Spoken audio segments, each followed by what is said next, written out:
wrong spot. This one.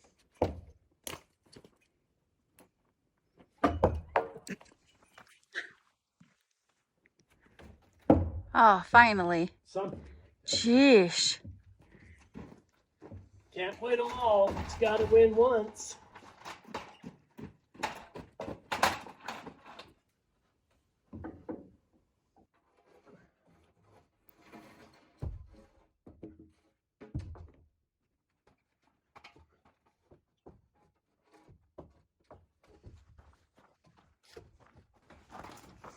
For my help? Well, I'm just in a really dumb and awkward position. Gotcha. Somebody didn't think that out very well. Who? It couldn't have been me this time. You're just pulling the building together? Yeah. And then we'll figure out what permanent braces will be here. Ratchet that for me. Yeah. Probably too close. What happened to the handle? That's janky. Oh. Okay. That's pretty plump. But these two were kind of kicking out when we pulled those other braces off, and now they're okay. That hard bit's over. Looks like a Walmart. Or like Cal Ranch. Look how big it is. It's too bad it couldn't be bigger. Now the batten strips and paint. And OSB and OSB. steel. You're getting your air compressor back tomorrow? Tomorrow or Sunday. Yeah. Yeah, so in a couple of days. We got plenty of work to do before that comes. Ola and I got most of the siding done. I need to cut the rest of those siding boards into batten strips and nail those on, so that's all finished. But before I get onto that, I need to finish framing out the roofing. I've got all my rafters up, but I need to build out my overhang on this side and on the other side so that I can put my fascia board across the front and the back. And that will finish up all the framework for the roofing so that I can start setting OSB. I've got it all measured out and I've got my first set of blocks cut already. So I'm going to screw all these in so the screws help lock everything together, but it's only a 10-inch overhang, so it's not very much at all. So what I'm going to do is I'm going to put my blocks along this rafter all the way down, and I'm going to screw them in through the rafter into the block so they hang over, and then I'm going to put my eave fascia, I guess you'd call it, I don't know, my very last one out here that hangs over. I'm going to put that one on, and it'll attach to the fascia that comes over, that overruns this rafter, and then go down and overlap that, and then it'll be screwed in on both sides to those blocks. And it's only, like I said, it's only a 10-inch overhang, so it's not going to be enough to worry about the weight pulling down or anything like that. And I'm going to use these big heavy screws, so it's going to lock in just fine, especially once I get the OSB on there. Try to get on to that and get as much roofing done as we can. Really want to get on to throwing OSB up on the roof and getting it nailed down. It'd be nice to get that up, get the OSB on and the roof and the underlayment all put on so that at least it's covered and secured while I wait for the sheet metal to be ready to pick up. I haven't ordered it yet, but I need to order that this week also.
Well, I've got a couple more things to finish up on the fascia. I've got the fascia done across the back to there, and I need just a little piece here and then go down the end, and the fascia is all finished. But I'm pretty anxious about trying to get a roof covered up on there because we've got some bad weather coming here, and I think after tomorrow. I got today and tomorrow, and then it's gonna come in with some rain and snow mix and some really cold temps. So I'd like to get this space covered and some equipment in here and covered. I'm gonna try to get after doing the plywood today, start setting it. I had to do some real thinking about how I was gonna get it up there, because my tractor, I've got pallet forks for it, but it won't lift more than about, I think it's 9 feet to the ground from the fork. And the back of the building is 12. So, I mean, it would get it close, but it wouldn't get it up there. And the sides where I could get to that end is pretty steep too. So it would be an odd angle, weird approach to get to it. But if that's what it came down to, that's what I was going to do. I don't have any kind of a good attachment for the excavator to be able to pallet up materials or anything like that. But it did get me thinking, and I thought about it for a day or two, and I decided I can get it up there with the excavator. So what I did is I turned my bucket around so that it's facing away, because inherently, as I come up, that face of that bucket, the slope, sits pretty flat. So I'm going to use the bucket here. It's a 36-inch wide bucket, and I'm about 4 feet from the teeth to the coupling. So I'm going to set it up here like this. I'm going to slide some sheets up onto the bucket, and then with it sitting in that position, I'll rotate around and reach up high and above and set it up there in a position where I can have it like this up there and the sheets flat, and I can slide them off onto the roof and nail them down. It's going to work. It's going to look a little weird doing it, but it's going to work, and it's going to get me all that sheet lifted up there. I'll probably only do, I don't know, 10 or 15 at a time, just so that I've got plenty to work with for a bit. I don't want it to be in the way while I'm working. I don't want it to be sitting there with too much weight and sagging as it sits, that kind of stuff. So I just want to be quick with it and just do a few at a time, but I'll be able to lift, 10 or so up there, pull them off and nail them down, and then keep going. All right, guess it's no longer time to talk about it, and we got to get after it. I'm teaming up with Mark today. I'm gonna go down and see how much help he needs on getting the plywood up on the roof of the huge shed that we're building. Well, I got Mark all loaded. Well, probably the first batch. Got him all loaded for him to do the roof. So I am actually gonna do some cleanup because we have campers coming as well in a couple of days. So we have snow and campers. But what I'm gonna do is I think I'm gonna leave these small ones for the campers because it's really good kindling. And anything that's broken on this board and batten, I'm gonna just leave it for them so they have some free firewood and they can stay warm. How does that feel? Does that feel okay? I don't think he can hear me. What'd you say to me? How's that feeling? Is that feeling okay? What feeling okay? You being up there and... We don't got time for feelings. We got shit to do.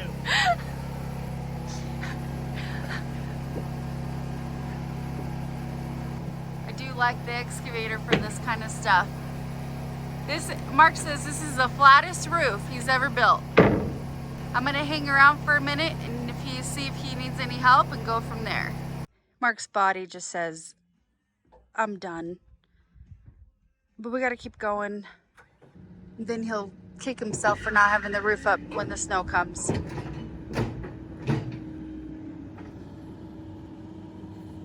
So I'll hang out with him and give him some good words. Oh wait, I'm coming to help you. Hold on. Okay. Oh.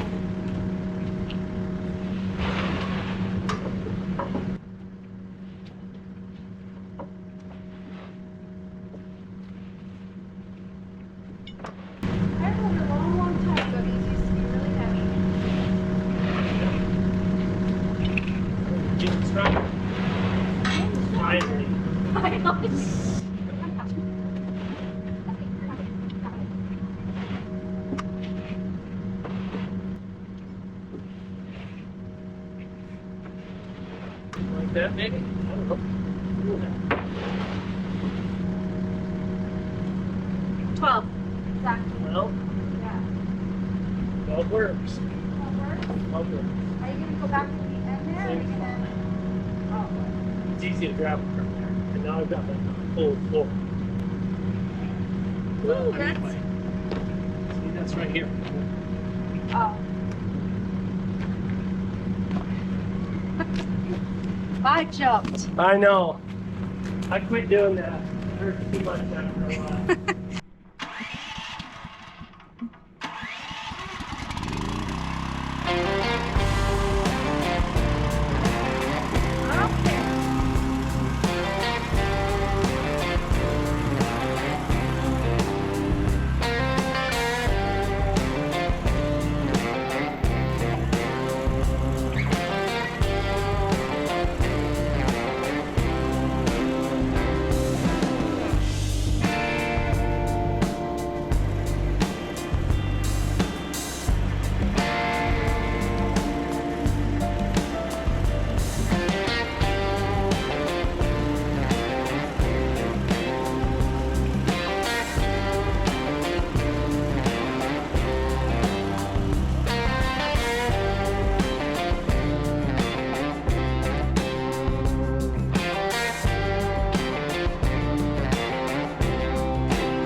Okay, one more day in the books.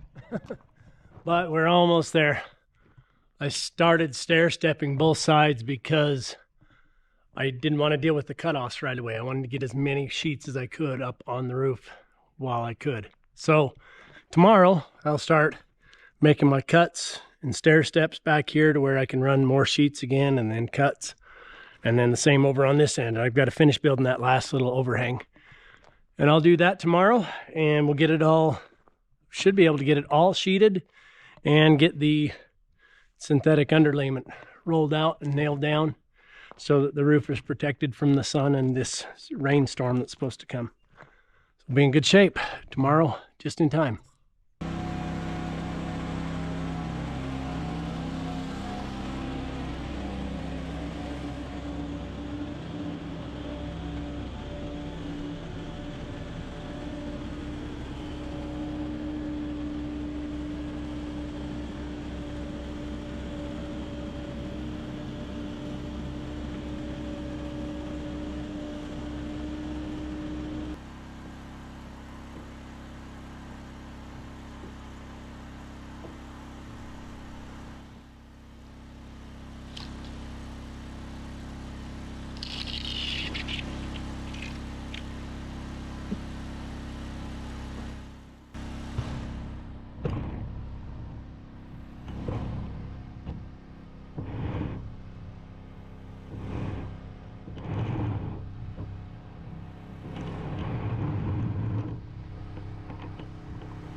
Well, as you can tell, we only got most of the roof covered in the underlayment.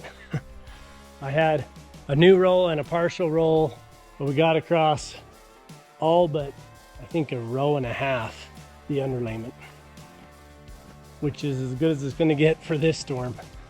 It's supposed to be about 1/4 of an inch of rain. It ain't going to hurt that OSB at all to have one rainstorm on it, and then it'll get coated, but I just wanted to try to get as much of it as I could covered. And then I reorganized our shop space in here to get things in and covered, and since all of our underlayment's on the back half of the building, put all the tools back at the back and got the lumber in out of the sun. Test fit the excavator, and that sucker looks awesome in here. I'm so pleased to have a home for that that's out of the sun and out of the snow. A couple of years ago, I needed it to scrape off some ice that was building up in the road here on my driveway. And I had to go and dig out the doors because it was up about 4 feet of snow all the way up. So it was mid-door, and then it was piled in on top of the cab and on top of the side and everything. So it was just buried in snow. So that was an adventure I don't want to have to do again. It'll be nice to have a home for it for the winter and a home for it for the summer when it's not actively being used and can sit in the shed instead of out in the sun.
Well, that's a heck of a lot easier than it was the other day when that storm front was coming in.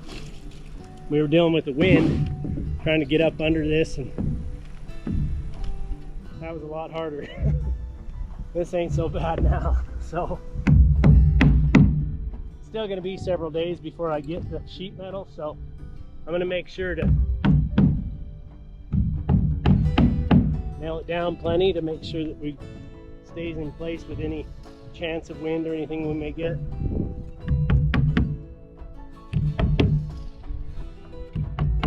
People tell me I need to use a slap stapler.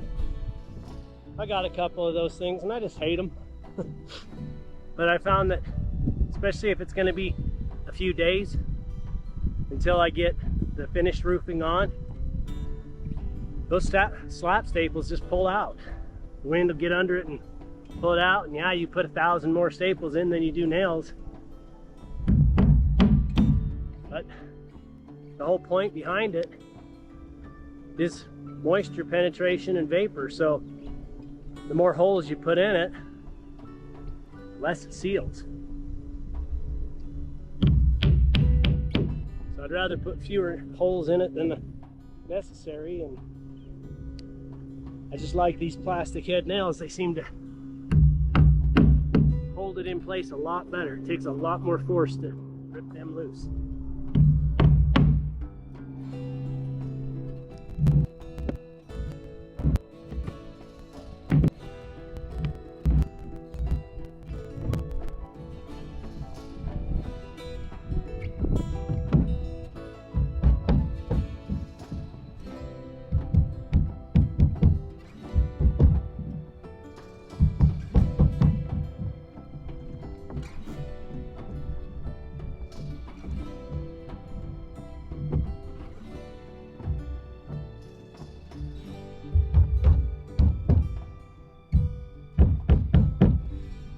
a few extras on the ends, the edges, to help make sure the wind doesn't pick up underneath it. So that's good. We are done up here until we come back up with some sheet metal.